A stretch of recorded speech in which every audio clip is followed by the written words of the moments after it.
अगर आपको कोविड के सिम्टम्स हैं, यानी कि आपको बुखार है, खांसी है, या आपको बदन दर्द है, या फिर आपका किसी कोविड के सस्पेक्टेड या कंफर्म्ड केस से डायरेक्ट इंटरेक्शन हो गया है, तो ऐसी सिचुएशन में आप क्या करेंगे?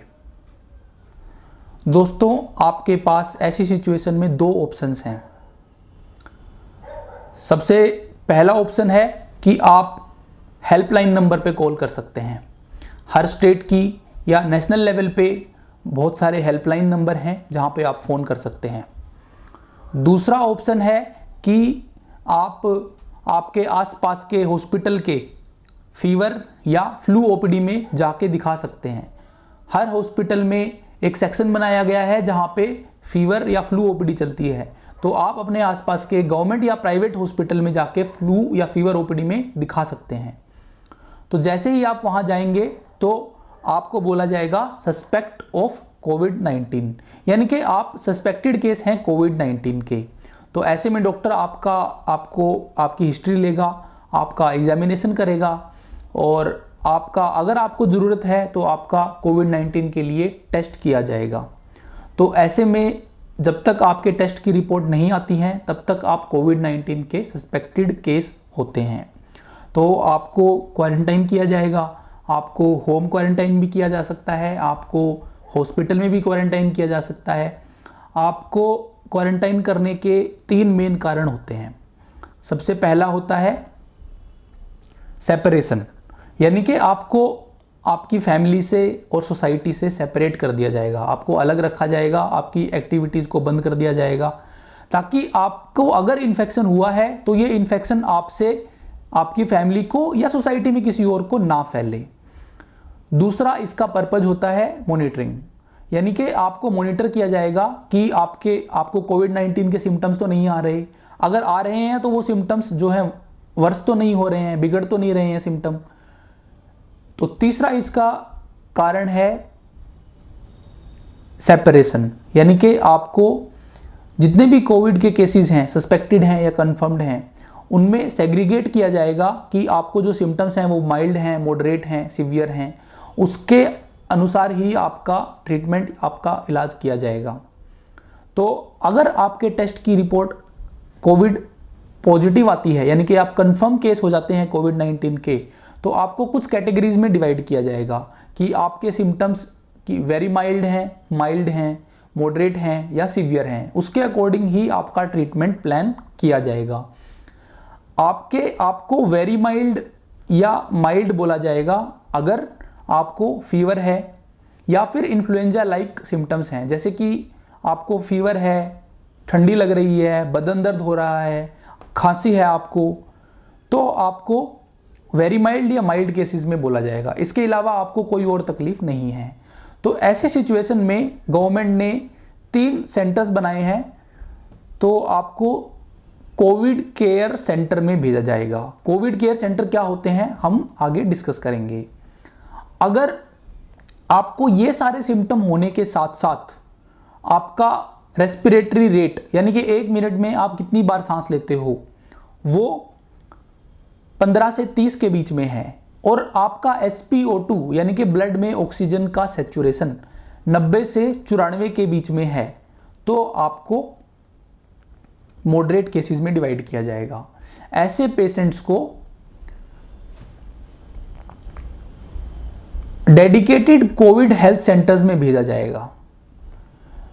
और अगर आपका रेस्पिरेटरी रेट 30 से ज़्यादा है और आपका SpO2 90 से कम है, तो आपको, या फिर आपको ARDS है, यानी कि एक्यूट रेस्पिरेटरी डिस्ट्रेस सिंड्रोम, जो आपके डॉक्टर आपको देख के बताएंगे, तो आपको सीवियर कैटेगरी में डिवाइड किया जाएगा। ऐसी सिचुएशन में आपको डेडिकेटेड कोविड हॉस्पिटल्स में भेजा जाएगा। तो क्या होते हैं ये Covid care centres, dedicated Covid health centres या फिर डेडिकेटेड कोविड हॉस्पिटल्स? तो सबसे पहले हम बात करेंगे कोविड केयर हॉस्पिटल्स के बारे में। तो कोविड केयर हॉस्पिटल्स दोस्तों कुछ भी हो सकते हैं, जैसे कि स्कूल्स, जैसे कि ट्रेन्स, जैसे कि लॉजेस, होटल्स या फिर हेल्थ हॉस्पिटल्स, तो कोई भी सेंटर को कोविड केयर सेंटर में बदला जा सकता है। तो वेरी माइल्ड या फिर माइल्ड केसेस को कोविड केयर सेंटर्स में भेजा जाता है, या फिर वेरी माइल्ड या माइल्ड केसेस होम आइसोलेशन भी चूज कर सकते हैं। होम आइसोलेशन क्या होता है, होम आइसोलेशन में क्या क्या करना होता है, होम आइसोलेशन की क्या गाइडलाइंस हैं, वो हम हमारी नेक्स्ट वीडियो में डिस्कस करेंगे। तो कोविड केयर सेंटर में क्या क्या फैसिलिटी होनी चाहिए। कोविड केयर सेंटर में सस्पेक्टेड या कंफर्म्ड केसेस को रखा जाता है जो कि वेरी माइल्ड या माइल्ड सिम्टम्स के साथ होते हैं। कोविड केयर सेंटर्स में entry and exit for suspected and confirmed cases के लिए अलग अलग होता है। सस्पेक्टेड और कंफर्म्ड केसेस को आपस में मिक्स नहीं किया जा सकता। वहां पे एक एम्बुलेंस की सर्विस होनी चाहिए जहां पे बेसिक लाइफ सपोर्ट और ऑक्सीजन होनी चाहिए एम्बुलेंस के अंदर। और ये हॉस्पिटल जो है किसी ना किसी हॉस्पिटल से अटैच होने चाहिए, जैसे कि डेडिकेटेड कोविड हेल्थ सेंटर से या फिर डेडिकेटेड कोविड हॉस्पिटल से, जहां पे पेशेंट्स को अगर सिम्टम बिगड़ते हैं तो रेफर किया जा सके। ये होते हैं दोस्तों कोविड केयर सेंटर्स। अगर हमारे सिम्टम्स मॉडरेट हैं, यानी कि रेस्पिरेटरी रेट 15 से 30 के बीच में है और SpO2 90 से 94 के बीच में है, तो हमें डेडिकेटेड कोविड हेल्थ सेंटर्स में भेजा जाएगा। तो क्या होते हैं डेडिकेटेड कोविड हेल्थ सेंटर्स?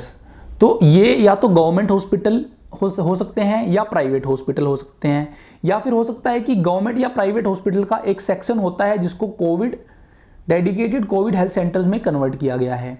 तो इनमें वो सारी फैसिलिटीज होती हैं जो कोविड केयर सेंटर्स में होती हैं, जैसे कि एम्बुलेंस होगी ऑक्सीजन के साथ में, पेशेंट को हॉस्पिटल में खाना मिलेगा, काउंसलिंग होगी, सैनिटेशन की सर्विसेज होंगी। इसके अलावा जो सर्विस होती है, यहाँ पे ऑक्सीजन वाले बेड होते हैं, हर बेड पे ऑक्सीजन लगा हुआ होगा। अगर पेशेंट को ऑक्सीजन की जरूरत पड़ती है तो वो यहाँ पे अवेलेबल होगा। अगर हमारे सिम्टम्स सीवियर हैं, यानी कि रेस्पिरेटरी रेट 90 से 30 से ज़्यादा हैं और SpO2 90 से कम है, तो हम सीवियर कैटेगरी में आते हैं, तो हमें डेडिकेटेड कोविड हॉस्पिटल्स में भेजा जाएगा। तो यहाँ पे क्या होता है, डेडिकेटेड कोविड हॉस्पिटल्स में वो सारी फैसिलिटीज़ होती हैं जो डेडिकेटेड कोविड हेल्थ सेंटर्स में होती हैं। इसके साथ में क्या होता है, यहाँ पे ICU सर्विसेज होती हैं, वेंटिलेटर्स अवेलेबल होते हैं। ये जो है रेफरल सेंटर होते हैं for Covid care centre and dedicated Covid health centres के लिए। तो दोस्तों ये था हमारा आज का वीडियो। आपको ये वीडियो कैसा लगा कमेंट बॉक्स में कमेंट करके ज़रूर बताएं। और हमें आपसे एक ही बात बोलना चाहूँगा कि घर पे रहें, सेफ़ रहें। जितने भी प्रिवेंटिव मेजर्स हमने कोविड के लिए डिस्कस करे हैं वो सारे करें और कोविड-19 से बचे रहें। Thank you guys.